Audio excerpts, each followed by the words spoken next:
Hi everyone and welcome back to our channel. I'm Anne from the Sussex Handmade Soap Company, and together with my good friend Wayne we run this channel. Today we are going to do a Q&A just with a few of the most common questions that come up when we upload our videos and things that we find people ask us and wants to know. We could have done it from home, but we thought, why not come out while the spring's here and come to a beautiful location in the English countryside. So we've actually got a bit of a nicer backdrop than just our house. These beautiful woods here are actually only a few minutes from where Wayne grew up, and they are absolutely covered in the most beautiful bluebells at the moment, and bluebells are my absolute favourite flower. I love the way they look and I absolutely adore the way that they smell. So I thought for today's Q&A we would show you a little bit more of the English countryside whilst having a little chat with you guys. So let's begin the Q&A.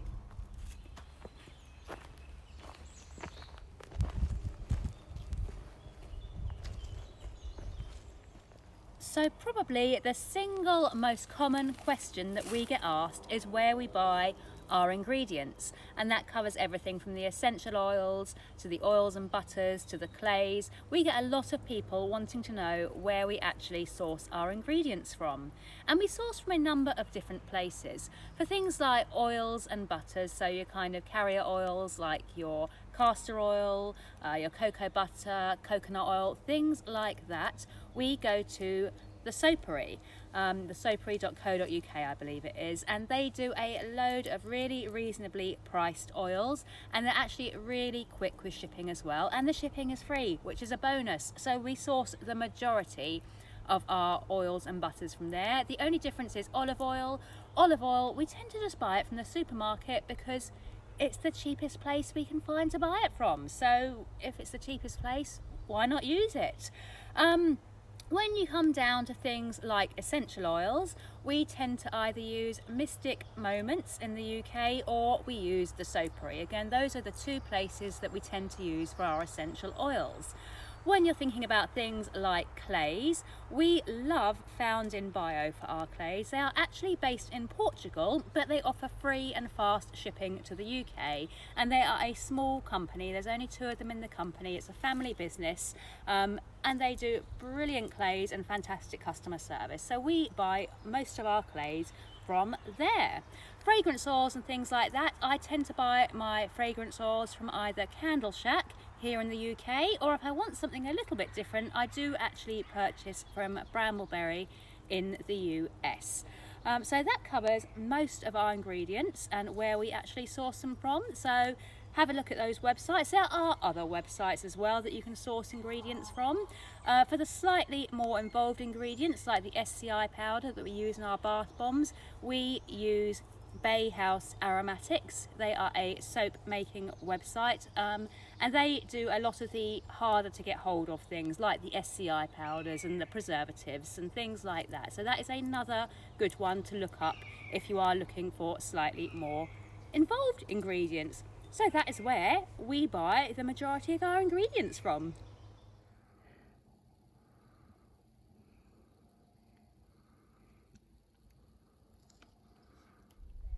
Can you substitute oils in our recipes? And in theory, yes you can. All of the oils in our recipe can be substituted out for a different oil. So if you're allergic to something like coconut, you can substitute it out. But there are a couple of points that you will need to consider if you are substituting oils.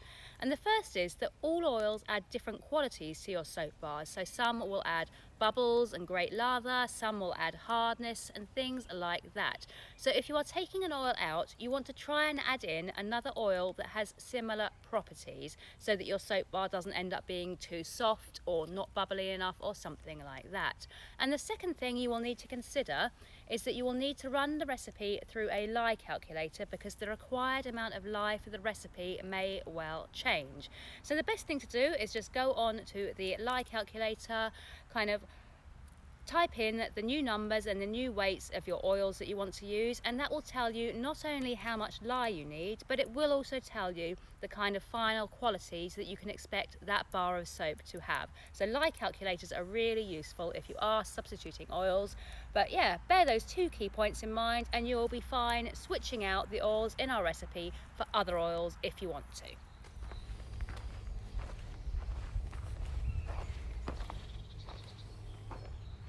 So the next question that I have been asked is, can you add your own homegrown or foraged items to soaps or body products? This is a little bit of a more difficult question to answer. In short, if you are making cold processed soap, yes, you can add your own homegrown ingredients. If you are making body products, then that tends to be a no. With cold processed soap, you can add, like I say, homegrown ingredients. So we grow our own calendula flowers, so we can add them to our soaps. However, you cannot add foraged ingredients. So I wouldn't be able to wander around this wood and find, dandelions, or even if calendula was growing, I wouldn't be able to actually collect that and add it to our soap, because that is not allowed in soap making unless you have had everything properly tested, which is expensive.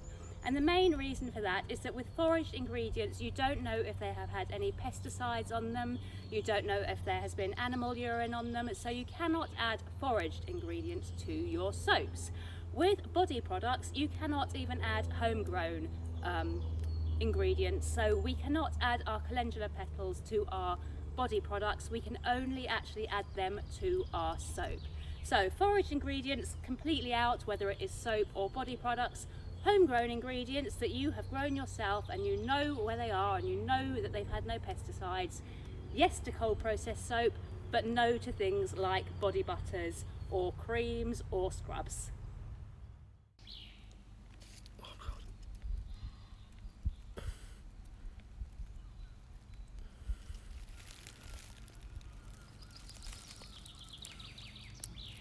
Now, as a lot of you who watch our channel know, we do like using natural colourants, and one question that I get asked is how I actually infuse our oils with those natural colourants. We use olive oil as the base oil that we infuse all of our natural colourants into, and the reason for that is that it is the oil that we use in the highest proportion in our soap. And I always like infusing into the oil that we are using the most of, because it gives more flexibility with getting a light colour or a dark colour when we are using natural colourants. And I use the quick method, which involves using heat to infuse the oil quicker. So what I tend to do is I get a slow cooker and I get a jar or a bottle that I'm going to infuse into, and I add 100 grams of olive oil to 5 grams of plant material, and I can factor that up. So if I added 500 grams of olive oil, I would add 25 grams of plant material. And basically I just combine them together. So if we're doing an 100 gram batch, 100 grams of olive oil and then say 5 grams of indigo powder or 5 grams of madder powder or 5 grams of annatto, whatever it is that I want to infuse, I add that into the olive oil. I give it a good shake and then I place it into the slow cooker and I pour in water just up to, just below the top of the bottle so that it's not going to overflow or get into the oil. And then I lightly put the lid on the jar or bottle that I'm using. I don't screw it tight because I don't want expansion and I don't want anything exploding, but I lightly place the lid on. And then I turn on the slow cooker and I turn it on to low and I leave it there for 6 hours. After 6 hours, I just turn off the slow cooker and I leave it there until it is completely cooled down. Then I take out the oil, and then to get out the plant material, I use a muslin cloth and I just pour out the oil through the muslin cloth, decant it into a fresh, clean bottle or jar, label it with the date, label it with what it is, and then that is a very quick description of how I infuse my oils. You can use the slow method, the traditional method, where you are infusing over a number of weeks in a cool, dark space, but I prefer to use the quick heat method because then my oil can be ready to use in a matter of hours rather than having to wait weeks for it.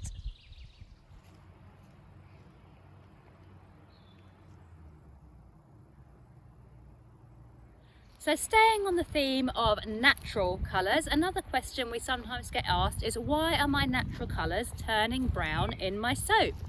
And the reason for that is that a lot of natural colorants which are suitable for use in things like bath bombs or creams will not survive in soap because of the saponification process.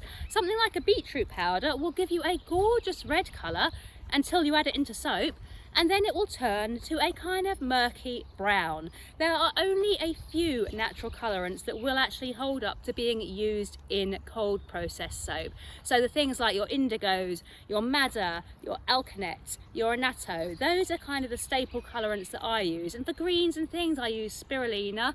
It fades a little, but it does stay quite nice and green. So to be honest, if your natural colorants are fading to brown in soap after the soap has saponified, it is highly likely that that is because it is just a colorant that will not work in cold processed soap. There are many of them, and you think you're going to get beautiful colors and you don't. They turn to brown and they are hugely disappointing. So yeah, just bear in mind, because of the high alkalinity and the saponification, a lot of pretty natural colorants will not work in cold processed soap. It's a shame, but it's just how it is.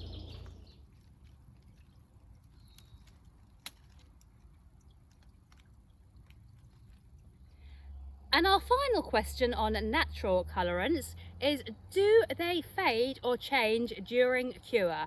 And the very quick answer to that is yes, almost always. We find that things like spirulina and nettle powder, they give a lovely bright green initially, and then it does fade down to a much more muted pale green during cure. We also find that some natural colorants, alkanet being a perfect example, will massively change colour during a cure. Alkanet starts off being kind of a grey kind of colour, and as it cures, it turns to a beautiful purplish pink colour. So when you are using natural colorants, do expect them to change, do expect them to fade a little bit, and do expect the colour to change a little bit too while they cure. So the initial colour that your soap pours at will highly likely not be the final colour that you get. There are just a couple of exceptions. I tend to find that annatto, which gives a yellow or an orange, doesn't really change colour and doesn't fade too much. And again, madder is another one that tends to not fade too badly and doesn't change too much during the cure, but most other colorants will fade or will change colour. So don't be surprised if you use them and they do.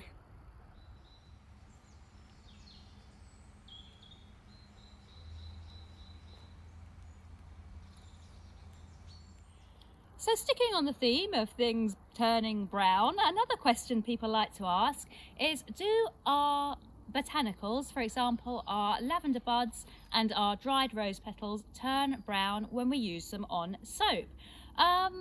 No, not really is the short answer to that question. The long answer is lavender buds we sprinkle on the top, and they did used to turn brown, but then we found a company called, I believe it's To Get, but I will flash it up here because I can't quite remember, and they do the most bright, vibrant lavender buds that I have ever seen, and when we gently sprinkle them on top of the soap, they do not tend to turn brown. This is only for them being sprinkled on top. We do not put botanicals through our soap, with the exception of calendula, because calendula is great. Calendula does not brown, which is fantastic, but rose petals and lavender we don't put through our soap because they would turn brown then and it would not look nice.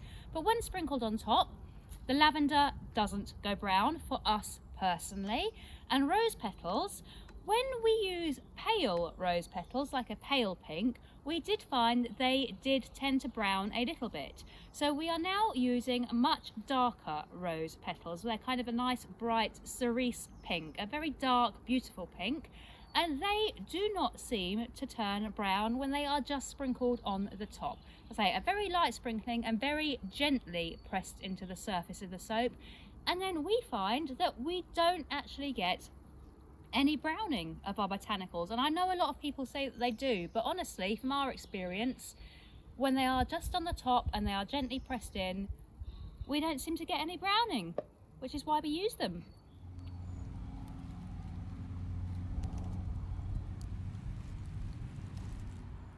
So moving on a little bit now, moving on from natural colorants and just onto the general soaping. One question that does come up often is, what temperature do I soap at? Or, you know, kind of variants on that question. So why do I soap so high? Do I soap low? Questions around temperature.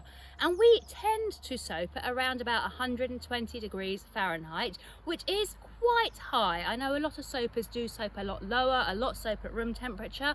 We soap higher, and the reason for that is because of our use of natural colorants. We like our soaps to gel when we are using natural colors because it helps the colors to pop and be brighter. If we are soaping at a higher temperature, that is more likely to promote gel phase, so that is why we soap higher. There are exceptions. When we make something like a goat's milk soap, we soap much lower, and we do a goat's milk, and when we do our goat's milk, we soap at room temperature, which for us seems to be around about 80 degrees Fahrenheit or thereabouts. And the reason for soaping low with something like a goat's milk is that you do not want the milk to scorch or burn, because it's not going to smell very nice and it's going to go brown, which we don't want. So high if we're using natural colorants, low if we're doing goat's milk, and for just the regular fragrance oil soaps with mica, we tend to go around about anything from 110 to 120 degrees Fahrenheit, and it works for us. But, you know, go with what you're happy with for your own soaping temperatures.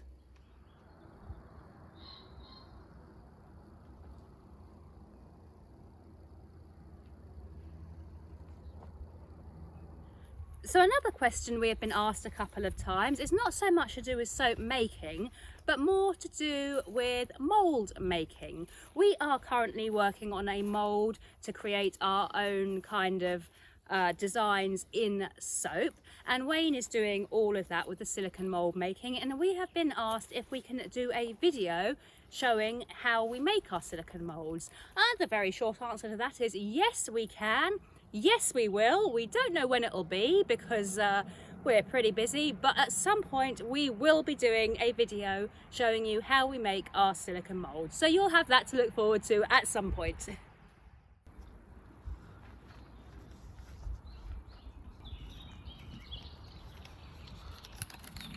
So moving on a little bit now from soap making as a hobby to soap making as a business, the most common question we get asked in relation to selling soap and doing soap as a business is, where do we get our assessments from and how much do they cost? We have used 2 companies for our assessments in the past. There are plenty of companies out there in the UK that do offer assessments, but the 2 that we have used are Naturally Balmy and Soaposh. They are both pretty good companies and fairly reasonable prices. Anne-Marie at Soaposh is absolutely brilliant. That is who we are going through at the moment for our assessments because she is lovely and incredibly helpful. So those are the 2 that I can recommend. How much do they cost? It depends obviously on how many products you want assessed. We buy the 8 or the 16 variant soap reports, and the 8 variant report you're looking at around about 180 to 200 pounds to get 8 varieties of soap assessed. If you get more assessed, the price comes down slightly. So a 16 variety, I believe from memory, was around about 250, 260 pounds for 16 variants. So you are looking at a fair bit of money, but they're worth it in the long run, because if you want to sell soap, you need an assessment. There's no way you can sell in the UK or the EU legally without one. So those are the 2 companies I'd recommend, and that's the kind of pricing that you are looking at.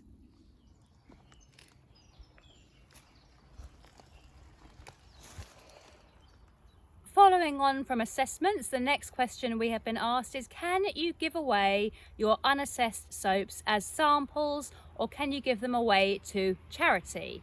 Unfortunately, legally, no, you cannot. They would need to be assessed for you to be able to actually give them away. It is a real shame because we have got so much soap from recipes we've tested, videos we've done, and we are not allowed to give them away. If you chose to give away your soaps to a charity or give them away as samples to somebody and that person had a reaction, you would still be liable for any kind of medical expenses, or if they sued you or something went terribly wrong, you would still be liable. And because those soaps haven't been assessed, your insurance would not cover you.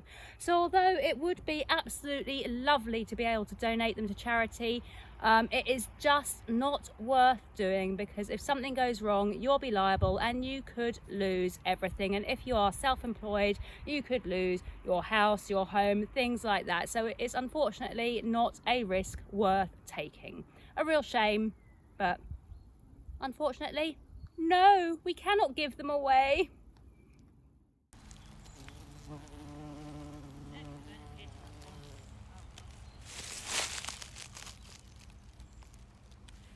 The next question we've only actually been asked once, but it is quite a good question, which is why I am addressing it here in today's video.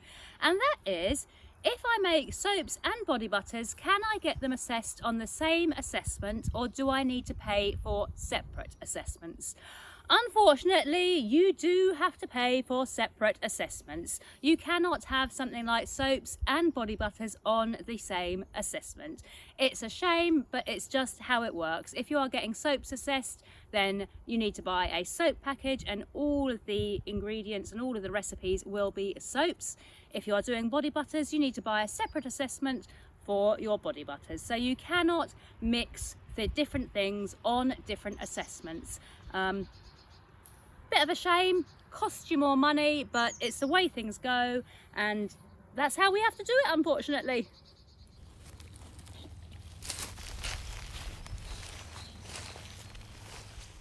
So another kind of businessy question that we get asked is, how do we find out about the events that we sell at? There are a number of ways I look for events. The first is the internet. I am a member of a few groups on Facebook, including an Etsy group, and they will often post when there are local fairs and things that are planned. So that is one good way to actually find out about fairs and things. There are other websites as well. I think there is stallfinder.com. That will give details on some events and things. And then I often look out for road signs. Big events will often be advertised with road signs by the side of the road, and I will look out for those. And quite often there are website addresses on those signs, and if there are, I will try and remember those website addresses, and then when I get home, I will look them up, and if it's a fair that looks good, I will try and get into it. It may be, because those road signs go up quite close to the actual event date, that there is no space left at the fair that year. However, I have then got details that I can look to the following year and try and get into the fair the following year if it looks like a good one. So that is something that I recommend doing too. Also, word of mouth is a really good way of finding out about fairs. There are a lot of fairs that we have been told about by other stall holders when we are trading at certain events. So get chatting to fellow stall holders, find out what other events they have got booked up, and if they're happy to share those details with you, then that's really good, because also you will often get a honest perspective of how well you will do at those fairs if you are asking other stall holders. So word of mouth is an incredibly useful way of finding out about fairs. Those are the main ways that we find out about fairs. Obviously, there is also things that I've grown up in this area. So I know a lot of the fairs I used to go to when I was much younger. We've just done the South of England show, and I knew about that from, when I was like 8-9 years old. We went to that event. So I already knew about that. So now I knew to ask about that one, and we now trade at that one. So if you are growing up and you remember events that you have been to, see if they're still running and see if you can get a pitch at them. And that is how we find out about the majority of our fairs.